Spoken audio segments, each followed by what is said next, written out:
Hi.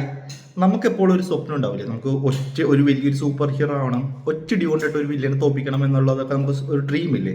ആ dream reality ആക്കിയിട്ടുള്ള ഒരു anime ഉണ്ട്. അതെ, വൺ പഞ്ച് മാൻ. 2015 ഇറങ്ങിയ വൺ പഞ്ച് മാൻ. ഈ അനിമി നടക്കുന്നത് നമ്മുടെ മാർവൽ DC പോലത്തെ ഉള്ള വേറൊരു യൂണിവേഴ്സിലാണ്. ഇതിൽ കുറെ സൂപ്പർ ഹീറോസ് ഉണ്ട്, സൂപ്പർ വില്ലൻസ് ഉണ്ട്.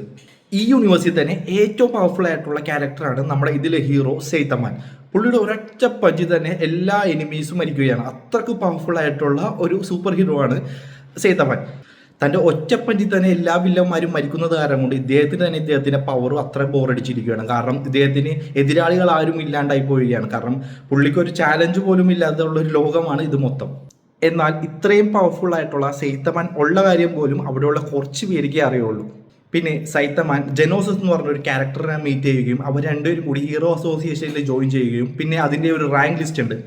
അതിൽ ജെനോസിസ് S റാങ്ക് ആവുകയും സെയ്തമാൻ C റാങ്ക് ആവുകയും ചെയ്യുന്നതാണ്. അപ്പോൾ അതിനുശേഷമുള്ള ഇവരുടെ അഡ്വഞ്ചറാണ് ഈ മൊത്തം സീരീസ് പറയുന്നത്. ഞാൻ സെയ്തമാനെ കുറിച്ച് പറഞ്ഞപ്പോൾ നിങ്ങൾ വിചാരിച്ചിട്ടുണ്ടാവും ഇതൊരു സാധാരണ സൂപ്പർ ഹീറോ അനിമി ആയിക്കൊന്നു. അല്ല, ഇതൊരു ഓവർ പവർഡ് ആയിട്ടുള്ള ഒരു ലേസി ആയിട്ടുള്ള ഒരു സൂപ്പർ ഹീറോന്റെ സ്റ്റോറിയാണിത്. സെയ്തമാൻ എത്ര പവർഫുൾ ആണെന്ന് അറിയാനായിട്ട് ഇതിലെ ഫസ്റ്റ് എപ്പിസോഡ് കണ്ടാൽ മതി. അതിൽ 1000 ഫീറ്റുള്ള ഒരു ഹൈറ്റുള്ള ഒരു വില്ലൻ ഒറ്റയടിക്കാണ് സെയ്തമാൻ അദ്ദേഹത്തിനെ തോപ്പിക്കുന്നത്. അതിൽ നിന്ന് തന്നെ മനസ്സിലാക്കാൻ പറ്റും സെയ്തമാൻ എന്ന് പറഞ്ഞ ക്യാരക്ടർ എത്ര സ്ട്രോങ് ആണെന്നും എത്ര ഫണ്ണി ആണെന്നും. നിങ്ങളൊരു ആക്ഷൻ എന്റർടൈൻമെന്റ് കോമഡി അനിമി ഇഷ്ടപ്പെടുന്ന ഒരാളാണെങ്കിൽ ഞാൻ എന്തായാലും നിങ്ങൾക്ക് ഈ ഒരു അനിമി റെക്കമെൻഡ് ചെയ്യുന്നതാണ്. അപ്പോൾ കാണാൻ മറക്കരുത് വൺ പഞ്ച് മാൻ. ഈ വീഡിയോ ഇഷ്ടപ്പെട്ടെങ്കിൽ ലൈക്ക് ആൻഡ് സബ്സ്ക്രൈബ്.